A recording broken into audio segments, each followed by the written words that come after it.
ನಾಳೆ ಏಕಾದಶಿ ಇರೋದ್ರಿಂದ ಇವತ್ತನೇ ಸ್ವಲ್ಪ ಜಗಲಿ ಅದೆಲ್ಲ ತೊಳ್ಕೊಬೇಕಂತೇಳಿ ಕ್ಲೀನ್ ಮಾಡಕ್ಕೆ ಬಂದೀನಿ ರೀ. ಇವತ್ತು ಒಂದು ಸ್ವಲ್ಪ ಎಲ್ಲ ದೇವ್ರ ಮುಖ ಅದೆಲ್ಲ ತೊಳೆದಿಟ್ಕೊಂಡ್ವಿ ಅಂದ್ರೆ ಬೆಳಗ್ಗೆ ಪೂಜೆ ಮಾಡಿ ಮುಂದಿನ ಕೆಲಸ ನೋಡೋಕೆ ಈಸಿ ಆಗ್ತೈತಿ. ಅದಕ್ಕೆ ಇವಾಗೆಲ್ಲ ತೊಳ್ಕೊಂಡು ಇಟ್ಕೊತೀನಿ ರೀ. ಟೈಮ್ ರಾತ್ರಿ 9:30 ಆಗೈತ್ರಿ. ಎಷ್ಟು ಗಂಟೆ ತನಕ ಆಗ್ತೈತೆ ನೋಡ್ಬೇಕ್ರಿ. ನಮ್ಮ ಮನೆಯವರು ಇಲ್ಲೇ ವರ್ಕ್ ಮಾಡ್ಕೊತ ಕುಂತಾರ್ರಿ. ಅದಕ್ಕೆ ಹಂಚಿಕೇನಿಲ್ಲ. ಅದಕ್ಕೆ ನಾನು ನನ್ನ ದೇವ್ರ ಜಗಲಿ ಅದೆಲ್ಲ ತೊಳ್ಕೊಂಡು ಇಟ್ಕೋತೀನಿ ರೀ. ಕೊಡ್ತಿರ್ಲ ನಂದು ಆಗುತ್ತಾನ? Okay, let's start. ನಮ್ಮ ಮನೆಯೊಳಗೆ ನಾನು ಜಗಲಿನ ವಾರದಾಗ 2 ಸಲ ಕ್ಲೀನ್ ಮಾಡ್ಕೋತೀನಿ ರೀ.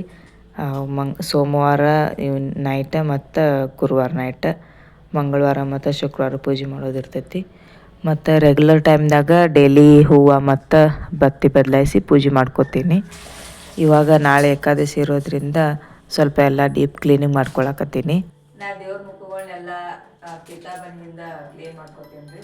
ಇದು ಬ್ರಷ್ ಒಂದು ಹೊಸ ಬ್ರಷ್ನೇ ದೇವ್ರಿಗೆ ಅಂತ ಹೇಳಿ ತೆಗೆದಿಟ್ಕೊಂಡಿರ್ತೀನಿ. ದೇವ್ರದ್ದು ಮುಖ ತೊಳ್ಕೊಳಕಂತ ಹೇಳಿ ಸಪ್ರೇಟ್ ತೆಗೆದಿಟ್ಕೊಂಡಿರಿ. ಇದು ಯೂಸ್ ಮಾಡಿದ್ದಲ್ಲಿದೆ. ಇವಾಗ ದೇವ್ರ ಮೂರ್ತಿಗಳನ್ನ ಪೀತಾಂಬರಿ ಹಚ್ಕೊಂಡು ಒಂದೊಂದೇ ಕ್ಲೀನ್ ಮಾಡಿ ಪೀತಾಂಬರಿ ಹಚ್ಚಿ ತಿಕ್ಕೊಂಡು ಇಟ್ಕೋತೀನಿ ರೀ.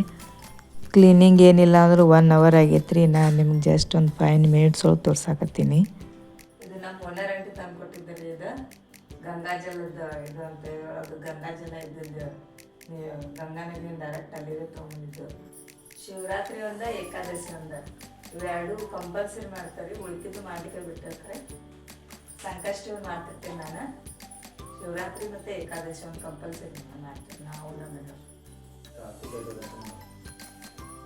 ಕಾರ್ತಿಕ್ ಬೇಡ, ಹೌದು, ಆಷಾಢ ಕಂಪಲ್ಸರಿ ಮಾಡ್ತೀವಿ.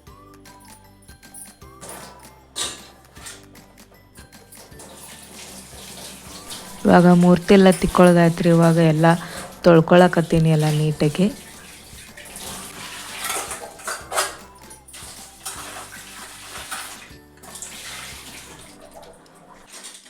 ನಾಳೆ ಪೂಜೆಗೆ ಫ್ರೆಶ್ ನೀರು ತಿಳ್ಕೊಂಡು ಇಟ್ಕೊಂಡಿದ್ದೇವೆ.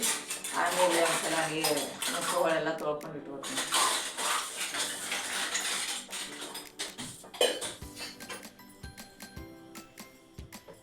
ಇವಾಗ ಒಂದು ಒಣ ಬಟ್ಟೆ ತೊಗೊಂಡು ಅದನ್ನ ಮೂರ್ತಿಗಳನ್ನೆಲ್ಲ ಸ್ವಚ್ಛಾಗಿ ಒರೆಸ್ಕೋತೀನಿ ರೀ. ಇಲ್ಲಿಕಂದ್ರೆ ಮೇಲೆಲ್ಲ ಕಲಿ ಬಿದ್ದಂಗೆ ಆಗ್ತಾವೆ, ತಾಮ್ರದ್ದು ಇರ್ತಾವಲ್ಲ. ಅಥವಾ ಅದಕ್ಕೆ ಇವಾಗ ಒಂದು ಒಣ ಬಟ್ಟೆಲೇ ಎಲ್ಲ ನೀಟಾಗಿ ಒರೆಸ್ಕೋತೀನಿ. ದೇವ್ರ ಮುಖ ಎಲ್ಲ ತೊಳ್ಕೊಳ್ದಾಯ್ತು. ಇವಾಗ ದೇವ್ರ ಫೋಟೋಗಳೆಲ್ಲ ತೊಳ್ಕೊತೀನಿ.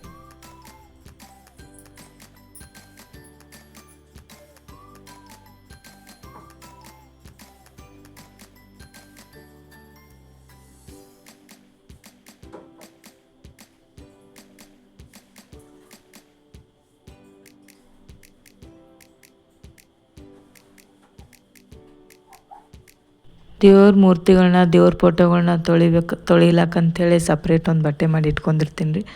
ಅದ್ರಲ್ಲೇ ಮೂರ್ತಿಗಳನ್ನ ಮತ್ತು ಫೋಟೋಗಳನ್ನೆಲ್ಲ ಕ್ಲೀನ್ ಮಾಡ್ಕೋತೀನಿ ಯಾವಾಗ್ಲೂ.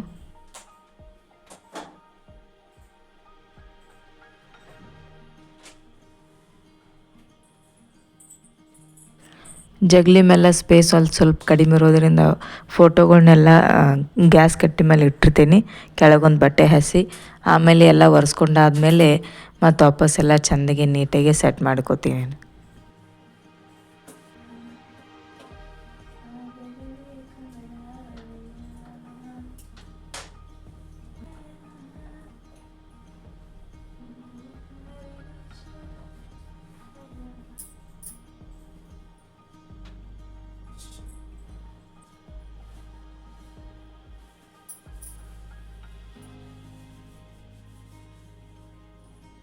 ಊದಿನ ಕಡ್ಡಿ, ಕರ್ಪೂರ, ಧೂಪ ಅದೆಲ್ಲ ಹಚ್ಚಿ ಮ್ಯಾಗೆಲ್ಲ ಸ್ವಲ್ಪ ಬ್ಲ್ಯಾಕ್ ಆದಂಗೆ ಆಗಿರ್ತದೆ. ಅದಕ್ಕೆ ಮ್ಯಾಲೆ ಅದೆಲ್ಲ ನೀಟಾಗಿ ಕ್ಲೀನ್ ಮಾಡ್ಕೊಳಕತ್ತೀನಿ.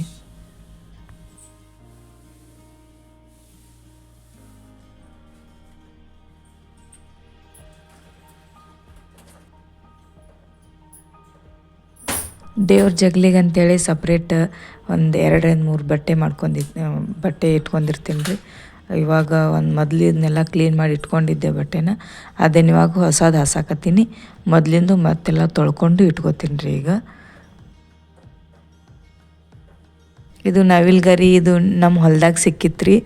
ಹೊಲ್ದಾಗ ಅಡ್ಡಾಡ್ಕೊತ ಹೋದಾಗ ಸಿಕ್ಕಿತ್ತು, ಹೊಲ್ದಂದು ಐತಿದು. ಓಕೆ ಫ್ರೆಂಡ್ಸ್, ನಾನಂತರೂ ಪ್ರತಿ ಸಲ ಈ ಥರನೇ ರೆಡಿ ಮಾಡ್ಕೋತೀನಿ.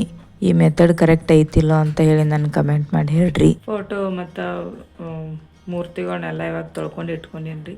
ನಾಳೆ ಬೆಳಗ್ಗೆ ಪೂಜೆ ಮಾಡ್ತೀನಿ ರೀ. ಕಳಸದ ಇವಾಗೇನು ತುಂಬಿಲ್ಲ ರೀ. ನಾಳೆ ಬೆಳಗ್ಗೆನೇ ಕಳಸ ತುಂಬಿಕೊಂಡು ಪೂಜೆ ಮಾಡ್ಕೋತೀನಿ ನಾಳೆ ಬೆಳಗ್ಗೆನೇ.